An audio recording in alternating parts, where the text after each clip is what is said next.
Gentlemen, what is going on today? My name is Ryan Mickler. I'm the host and the founder of the Order of Man podcast and movement. Welcome here. Welcome back.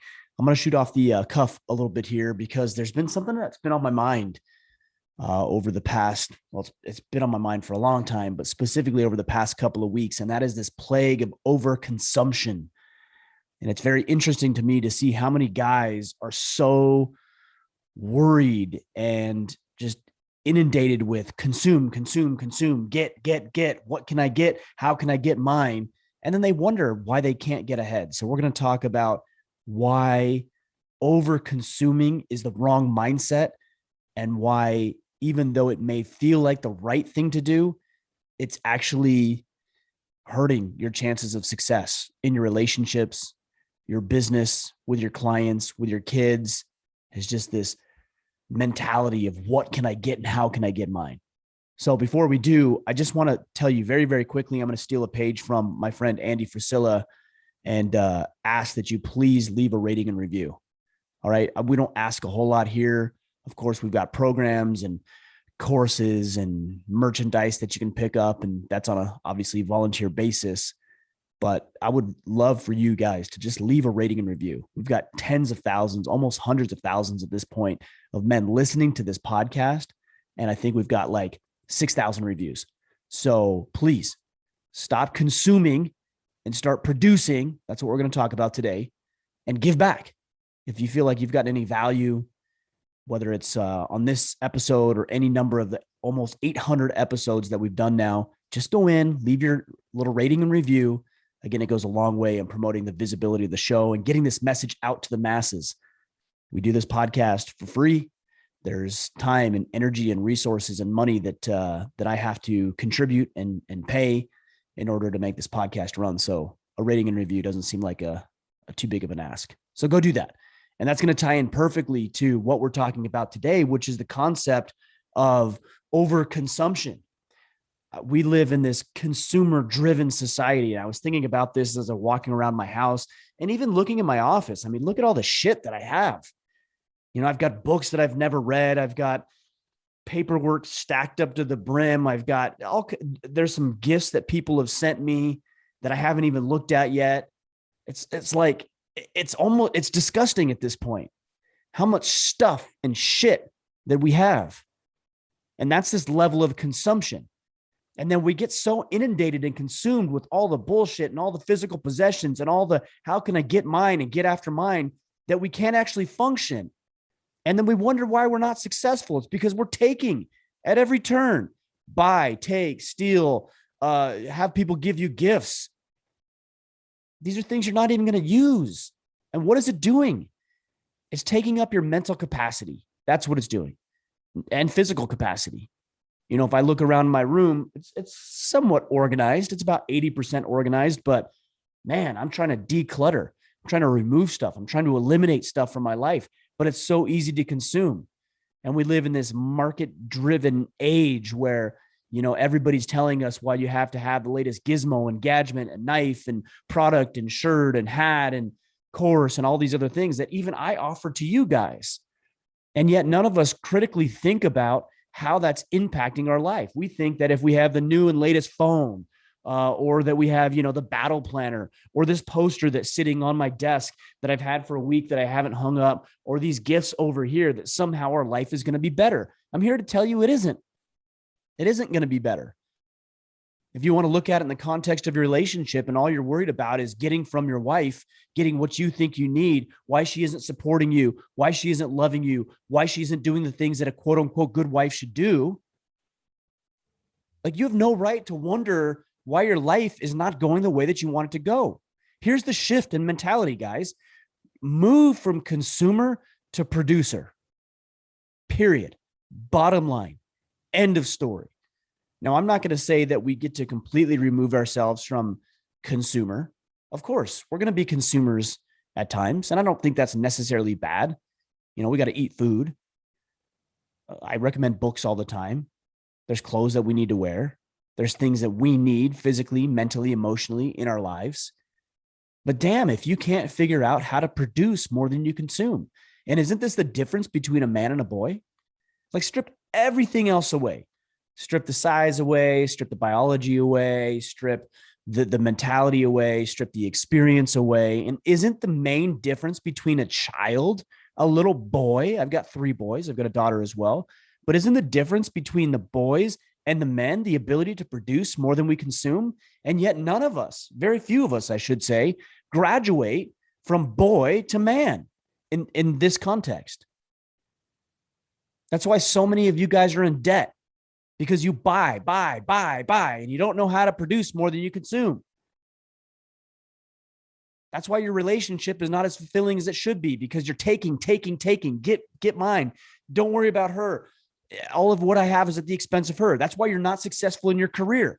I'm going to do just enough, just barely enough that I can do to get by without getting fired, or maybe secure that promotion. And then you guys bitch and moan and you whine and you complain about why you didn't get the promotion, because you're being a loser. You're being a little boy.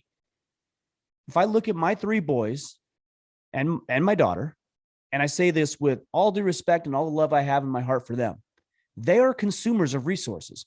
My time, my energy, my resources, my money.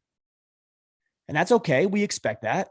And I'm willing and able and have a desire to shoulder that burden. I know every time I say that, somebody's like, well, I can't believe you talk about your kids that way. Guys, hear what I'm saying. They don't know how to cook food. They don't know how to provide any rent. They don't know how to really clean up very much around the house. And so they consume, and it's okay because we expect that of them. But somewhere along the way, we've got to graduate from consumer primarily to producer primarily. So if you want to have value, add value, and you want to be valuable in life, it's not about how much you can get and extract and take from every situation and encounter. It's how much you can give. And this moves you from the short-term game, which is like, get mine. And I know a lot of guys in my life, especially early on, for example, in my financial planning practice, who were knocking it out of the park. So I thought. But what they were doing is they were manipulating and they were coercing and they were being sleaze bags. And so, yeah, they got to put up their numbers and they were posting big numbers. But you know what? Those guys faded out. They phased out. They got run out of the business very, very quickly because everybody started to see right through them. So are you worried about the short game? Or alternatively, and here's what I did, because I try to be a man of principle at least, is that I started adding value, give, introduce, make referrals, help, give insight or direction or information that I could to help people. And yeah, maybe you're not going to get paid for it immediately, but you know what? Over 5 years, 10 years, 20 years, I'm significantly further down the road because I'm more worried about giving to other people than I'm getting.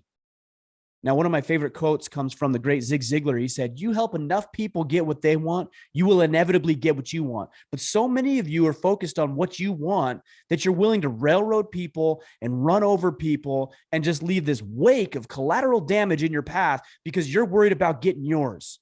So here's what I suggest to you. Stop worrying about your damn self.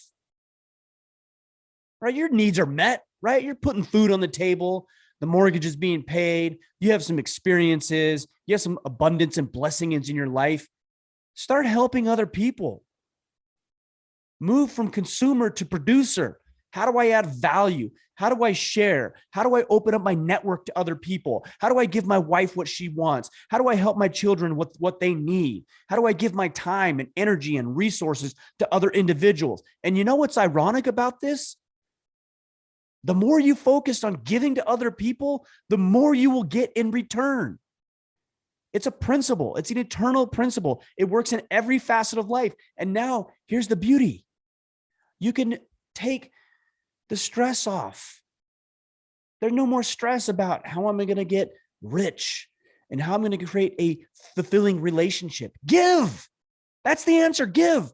You want more love in your life? You don't feel loved? You want more love in your life? Start giving love. Pick up the damn phone and text a friend who you haven't heard from in a while and say, hey, man, I was thinking about you. I haven't heard from you. Everything going okay? Pick up the phone and call your wife.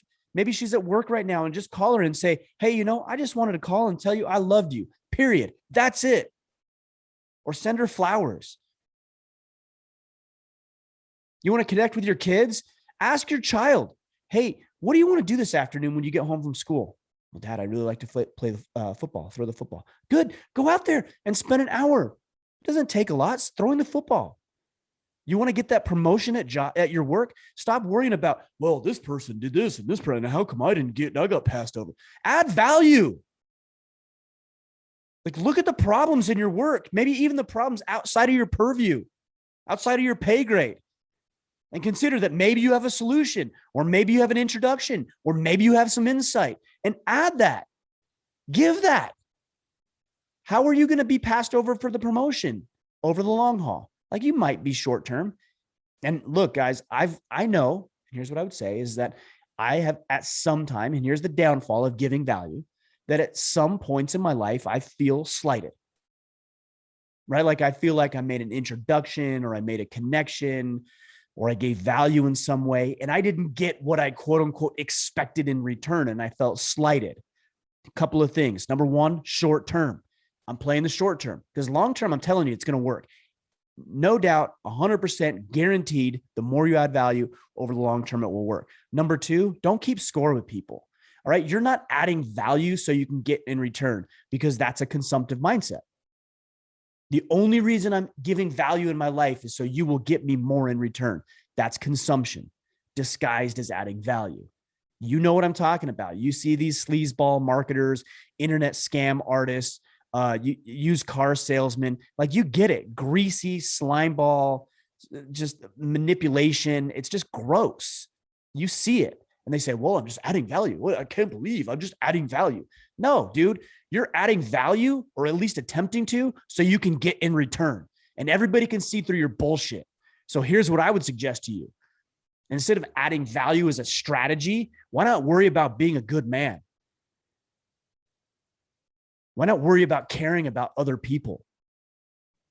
Why not worry about helping other people win and thrive and succeed? And then just know that over the long term, it's all going to work out. It's all going to pan out, and it's all going to be okay. In fact, it's going to be better than okay. Your results are going to magnify when you learn to add value. And this is the plague of society right now. Everybody's worried about getting theirs. You look at politicians, for example, they don't give a shit about you. You know what they care about? Consumption. And their measure of consumption is getting their little perks and their little kickbacks and all their little money and their special interest groups paying them, and then to get reelected. You think those people care about you? You're wrong. And yet you act just like them in your own capacity. You go to work and you say, well, I'm just trying to help my client. Bullshit.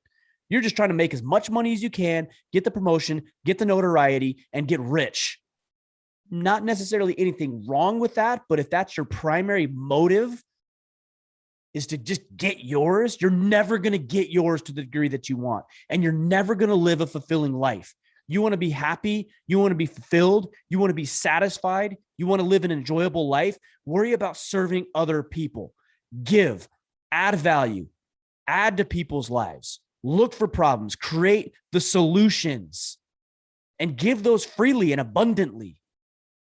Let's not play the scarcity mindset. Let's not play the short term. Let's play the long term. And the more that men do this, and I'm talking about hundreds of thousands, millions, tens of millions of guys, stop worrying about getting their own and start worrying about serving other people, the better off we're all going to be. This is the plague, at least one of the plagues. There's another plague, and I'll talk about this later, which is the rise of fatherless homes. We can talk about this. But this is a huge plague in society, overconsumption. Everything is so easy to get. It's a problem. It's consuming you, hence the word consumption. You don't have the mental clarity, the mental focus, the physical space to worry about important things like serving your wife and your kids and your colleagues and your coworkers and your clients and your neighbors and your family members and the people that you care about and have a responsibility for. So guys, knock it off with the consumption. Put the wallet away. Stop buying things. Stop worrying about getting yours. Stop trying to manipulate people. Stop trying to just, squeeze out every little dollar from a client or prospect, and just serve. Just serve. And as other people are served, as Zig Ziglar would say, then you will be served and you will inevitably get what you want. But that is not the motive. The motive is to be a good and capable and moral and honorable man who's going to add value to people's lives and going to make their environments better. All right. That's it. Off my soapbox. Guys, if you would, on that note, please, again, leave that rating and review. A lot of you guys are consuming the podcast, and I appreciate that. I want you to, but I also want you to give back and add value. And the way that you can do that, again, is to leave that rating and review. Go out and share the message. Go to our store.orderman.com. That's a great way to support us. Let's make this a reciprocal relationship. I'll try to keep adding value to you. I would hope and ask that you do the same in return, and together we'll all be fulfilled and be better men and be able to serve our families and our communities more effectively. All right, guys, we'll be back next week. Until then, go out there, take action, and become the man you are meant to be.